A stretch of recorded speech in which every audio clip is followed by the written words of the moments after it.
મંત્રી શ્રી રમણભાઈ સોલંકીના અધ્યક્ષસ્થાને અંબાજી ખાતે રેશન ડીલરોનું સ્નેહ સંમેલન યોજાયું। ફેર પ્રાઇસ ઓફ એસોસિએશનના કાર્યક્રમમાં રાશનિંગ વ્યવસ્થાના મહત્વ પર ભાર મુકાયો।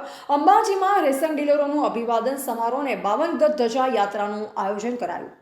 અન્ન અને નાગરિક પુરવઠા મંત્રી શ્રી રમણભાઈ સોલંકીએ અંબાજી મંદિર અને ગબ્બરના દર્શન કર્યા બાદ ગુજરાત ફેર price of and kerosene licence holder એસોસિએશનના માર્ગદર્શન હેઠળ બનાસકાંઠા જિલ્લા ફેર પ્રાઇસ ઓફ એસોસિએશન દ્વારા આયોજિત રેશન ડીલરોના અભિવાદન અને સ્નેહ સંમેલન કાર્યક્રમમાં ઉપસ્થિત રહી માર્ગદર્શન આપ્યું। કાર્યક્રમની શરૂઆત પ્રાર્થના ગીત અને દીપ પ્રાગટ્ય સાથે કરવામાં આવી। ત્યારબાદ કોરોના કાળ દરમિયાન તથા અન્ય કારણોસર અવસાન પામેલ રેશન ડીલર પરિવારોના આત્માની શાંતિ માટે મૌન પાળી શ્રદ્ધાંજલિ અર્પણ કરવામાં આવી।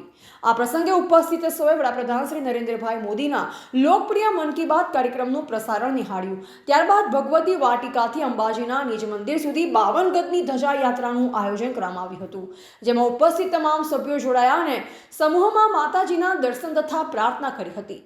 મંત્રીશ્રીએ જણાવ્યું કે કોરોના જેવી કપરી પરિસ્થિતિમાં જ્યારે લોકો ઘરની બહાર નીકળતા ડરતા, ત્યારે સસ્તા અનાજના દુકાનદારોએ પોતાની પરવા કર્યા વગર છેવાડાના માનવી સુધી અનાજ પહોંચાડવાની સેવા કાર્ય કર્યું હતું।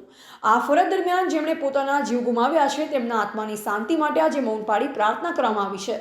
સરકાર દ્વારા દુકાનદારોના હિતમાં લેવાયેલા નિર્ણય અંગે માહિતી આપતા મંત્રીશ્રીએ ઉમેર્યું કે સરકાર દ્વારા તેમના કમિશનમાં ₹0.35 વધારો કરવામાં આવ્યો છે। આગામી સમયમાં દુકાનદારોના નાના મોટા તમામ વ્યાજબી પ્રશ્નોનું યોગ્ય નિરાકરણ લાવવા માટે સરકાર કટિબદ્ધ છે। આ પ્રસંગે ગુજરાત ફેર price of and kerosene licence holder એસોસિએશનના પ્રમુખ શ્રી પ્રહલાદભાઈ મોદી તેમજ પુરવઠા વિભાગના અધિકારીઓ અને સસ્તા અનાજના દુકાનદાર મંડળના સભ્યો ઉપસ્થિત રહ્યા હતા। બસ આમ તો આજનો આ તમે જોયું છે તો પહેલો શબ્દ આભાર અભિવાદનનો છે।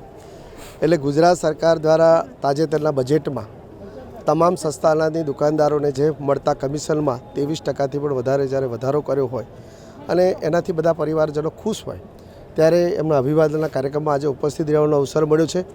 વિશેષ કરીને દુકાનદારોને અમે સરકારના એક પરિવારજન તરીકે ઓળખીએ છીએ, કારણ કે સરકારની તમામ ગરીબલક્ષી યોજનાઓ એમના થકી ગરીબ સુધી પહોંચે છે। એટલે એ પણ એક અમારો પરિવાર જ છે। એટલે એમના પરિવારના કાર્યક્રમમાં જ્યારે અહીંયા ઉપસ્થિત રહેવાનું છે ત્યારે મને વિશેષ આનંદ પણ છે। ખાસ કરીને હાલ તબક્કે જે રીતે પરિસ્થિતિનું નિર્માણ થઈ અને હાલ તબક્કે આપણી પાસે પેટ્રોલ ડીઝલનો પણ પૂરતો જથ્થો છે, ગેસનો પણ પૂરતો જથ્થો, શું અપીલ કરો? બસ આમ તો વારંવાર સરકારના પ્રવક્તા દ્વારા અને સરકારના અધિકારીઓ દ્વારા ખાસ વિનંતી કરવામાં આવે છે કે જ્યારે યુદ્ધ જેવી પરિસ્થિતિ છે ત્યારે આજે મન કી બાતમાં પણ તમે જોયું કે આદરણીય વડાપ્રધાન મોદી સાહેબે પણ આ વાત કરી છે કે આપણે આવા સમયની અંદર સંયમતાપૂર્વક ખોટી અફવાથી પ્રેરાઈએ નહીં। સરકાર પાસે સંપૂર્ણ જે બધા જ જથ્થો પૂરતો છે અને જે મોદી સાહેબનું જે વિઝન છે અને અન્ય દેશો સાથે જે રીતે ડિપ્લોમેસી છે એ પ્રમાણે મને ચોક્કસ ખાતરી છે કે હંમેશા જેમ કોરોના કાળમાંથી આપણે સુપેરે બહાર આવ્યા હતા એવી રીતે આ યુદ્ધની પરિસ્થિતિમાં પણ ખૂબ સુપેરે રીતે આપણે બહાર આવી અને પણ આ સમયમાં સૌ પ્રજાજનોએ એ થોડુંક પોતાની જાતને સંભાળીને ખોટી અફવાથી ન પહેરાય એ ખાસ મારો વિશેષ અનુભવ છે। રિપોર્ટર નરેશ ડી વ્યાસ, તંત્રી બનાસથી પુકાર, બનાસકાંઠા।